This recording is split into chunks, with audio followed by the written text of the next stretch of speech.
Hi everyone in English 2323, it's Dr. E and I'm going to walk you through the different expectations and guidelines for our paper topic portfolio. Now I want you to keep in mind that this is an assignment for later in the semester, but it is something that I want you to kind of start thinking about now because as you'll notice from our schedule, we are in some of our weekly posts, we are writing paper topic posts rather than our more general kind of reading posts. And so these paper topic posts will play a bigger role down the line, but I want you to have an idea of what that role will be now, but don't start worrying about it too much, okay?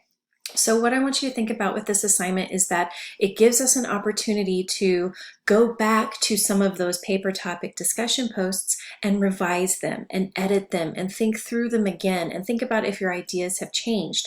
Once you have revised and worked on those again, you're going to collect those in a document. Okay, so we're revising our previous work, but sometimes that would be considered plagiarism to resubmit work from a class or another class. But this is part of the assignment, so I'm definitely allowing it.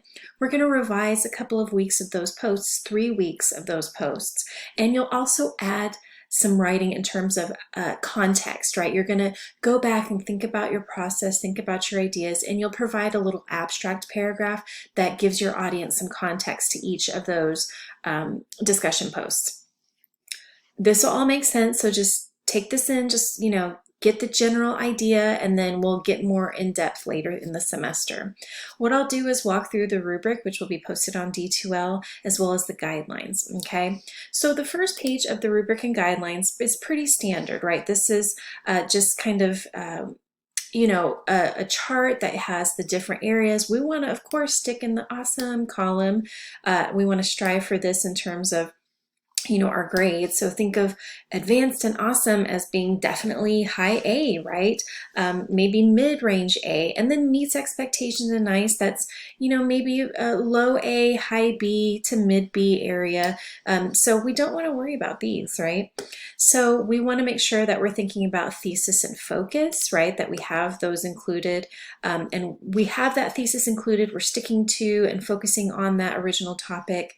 Our content is of course effective and it's supporting our original ideas and thesis.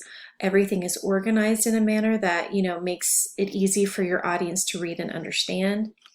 The sources and documenting, of course, is important. So we are doing this kind of assignment in lieu of writing a formal, lengthy research paper because this satisfies those requirements and gives us this opportunity to go back and think about our ideas again and see if things have changed, to see how we would maybe write or revise things differently, okay? So the sources and documenting they play a really important role, right, to satisfy the objectives of our class, okay? So in every entry, you need to reference a source. And for us, we're just going to use our course text as that source, so that's okay. We just need to make sure that we're using those properly. We have that works cited at the end. And of course, we follow MLA guidelines. Of course, we have, great grasp and use of grammar and mechanics. And then for each entry, you'll need an abstract paragraph. So I want you to think of the abstract paragraph as just a way to provide context or information for your audience so that they don't have just a random revised post, to read, which on the surface would be okay, but adding that abstract paragraph beforehand really gives your audience a sense of, how did you work to revise? Did you think about these things differently? What were you thinking then and what are you thinking now? Everybody's abstract paragraph is going to be a little bit different because everybody's going to go through a different process when they're going back and thinking about these texts, these authors, thinking about all of that again. But if we have 3 of those discussion posts right from previously in the semester, you need 3 abstract paragraphs, 1 for each of them, okay? So that you're giving your audience a sense of what they're about to read in that paper topic post that you revised, okay? To separate that paragraph from your revised post, you want to make sure that you will italicize it, right? So remember, italics is just going in and, doing that, clicking let me pull it down, the little italicized button in Microsoft Word so that it's, kind of leans everything to the right. And that will indicate to your audience, and especially me as somebody who's grading it, that this is your abstract paragraph, okay? So I'm going to scroll down so that this is just the general, if you ever, have a moment where you're confused about the assignment or you don't quite remember some of the ins and outs, this is the page you need to go to and reflect on, because it just kind of walks through the guidelines. I'm not going to read it word for word. You are free to do that, but I'm going to go over just kind of the general guidelines. So the goal really is to go back to those paper topic posts and re-examine them, revise them, and we'll also work on the peer review process, okay? So part of our writing strategy for academia, for college, needs to include having somebody else look at your work, okay? It's just one of those, it's a step that some of us neglect in our general writing, and it's one that I really want you to consider using in your toolbox moving forward, because your writing will always be better for having somebody else look at it. In our class, it's really helpful because those people that you'll be sharing with in your assigned group, they know these readings, they know my class, they know, the different ins and outs of the things that you're working with, so they can give you really valuable and genuine feedback, okay? And peer review, some of you may have had some not so great experiences. I want you to really think about peer review as just a process where you're asking for input, you're asking for help, right? You're not asking to be judged, you're not asking for anything beyond just getting another set of eyes on your work, right? So I don't want you to feel too nervous about that if you haven't participated in peer review before. Okay. So you'll compile the portfolio, share with your group, and request feedback. You'll then submit your draft to me. Okay, so part of the process is submitting your initial draft. I am going to provide feedback, so just see that as another round of peer review, right? I'm going to give you feedback, and using that feedback and going back and doing some of your own revisions, you will revise and then submit your final version, okay? So this is also to kind of identify that in order to submit our best work, it's a process, right? It's not staying up until the wee hours of the morning, the night before something is due, in order to then submit. It's about kind of writing, letting it sit, letting yourself kind of marinate, we know with those ideas, sharing it with others, getting feedback, etc. Okay? At least that's my hope. Okay. So I've written here a little bit about how, in academic circles, you usually can't recycle your work, but that's part of this assignment, so it's okay. And so the general criteria, the portfolio is going to include 3 of those paper topic discussion posts from previously in the semester. Those are your choice. We will do a couple more than 3, so you can really pick and choose the ones that you're interested in thinking about again.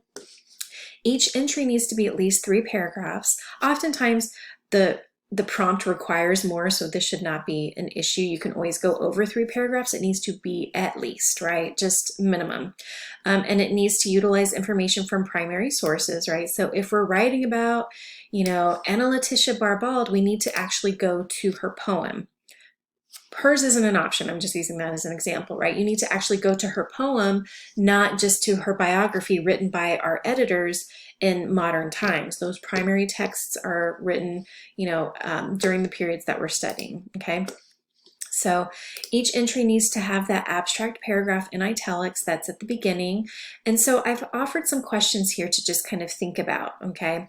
And it needs to be at least 4 to 5 sentences. And again, everyone's will be different. So don't, in the peer review week especially, if you see somebody else who's done something a little different, don't let that hold you back with the way that you approach the abstract paragraph, okay? You need to make sure that you follow MLA guidelines, right? Which includes a heading, a header, and a title, not the title page. In MLA guidelines currently, we do not require a title page. 12-point font, Times New Roman, and include a works cited. For the works cited, I want you to note that because we're working with an anthology, which is the collection of the texts, you need to cite every single text separately. So to use Anna Letitia Barbald as an example again, maybe something is important about her biography and you're pulling in a quote from our editor's biography. That is one citation where you give our editors credit for writing it, okay? Then her actual poem, the primary text that you're pulling information from to support your ideas, is another text that needs a separate entry. See what I'm saying? I don't say this to push you to limit your sources. I don't want you to think, oh, that's another citation in the works cited. I just don't want to do that. Once you have one citation from our book, It's just a matter of kind of revising that very simply because it's the same publisher and year and da-da-da. You just have to update the author, the page numbers, and the title essentially. Okay, so don't let that hold you back, but I do want you to note that you will need a works cited that is complete and shows all the things that you referenced in those posts that you revised. Okay, so the portfolio needs to be, of course, submitted to D2L in the assignments area, and y'all, it needs to be in one of these formats. I will not be able to grade anything outside of those formats, so don't submit them or I won't grade them. You won't get a grade, and I don't want that to happen. And then I've put here, consider making a tutoring appointment. We have online tutoring at this link here, so you can submit your work and get some feedback from a tutor. Down here at the bottom, this is just here because we had, a couple of weeks that were, thrown into chaos because of the winter storm and whatnot. So I wanted to take a few assignments away, because we're going to run out of time and it's stressful, and you should not have any professors that are adding assignments. They should just be, if they're doing anything, taking them away. I've just redistributed the points in a way that I think really actually ends up making sense. So we lose the annotated bibliography. Yeah, I know that y'all are really upset about that. And you also lose the consultation with me, but I want you to note that I will provide some times where if you want to meet and talk about your paper draft, we can absolutely do that. It's just not a requirement and part of the grade. Okay, so don't worry too much about that. So the strike throughs you'll see are, either things that have been deleted or the points value has changed. Okay, so you'll see that we have those discussion posts that are going to end up being worth 75 points. The peer review session in the assigned groups is going to be bumped up a little bit in terms of grades, but I actually think that this makes more sense. And then your revised draft is going to be submitted to me, and that'll be 75 points. I'll give you that feedback. You revise the final version, and that's worth 100 points. Okay, so it's a lot of information at once, so that's why I want you to have this now to kind of think through, the assignment, start to realize if you have some questions or concerns. Ultimately, though, I don't want this to be something that's overly stressful. Yes, it will take time. Yes, it will take work, right? But you are going back to some things that you wrote previously and just thinking about them again. So 3 paper topic discussion posts that we will peer review. You'll add abstracts. You'll submit 1 draft to me. I will provide feedback. And then you'll have that final version at the very end that's worth the most weight in terms of points. Okay. If you have any questions, you can always post in the Q&A discussion area on D2L, or you can email me. But like I said, this is just to kind of start thinking about this as we go through some of the weeks and we start to write those paper topic posts. All right. Okay. So that's it for now. And if you have any questions, just let me know.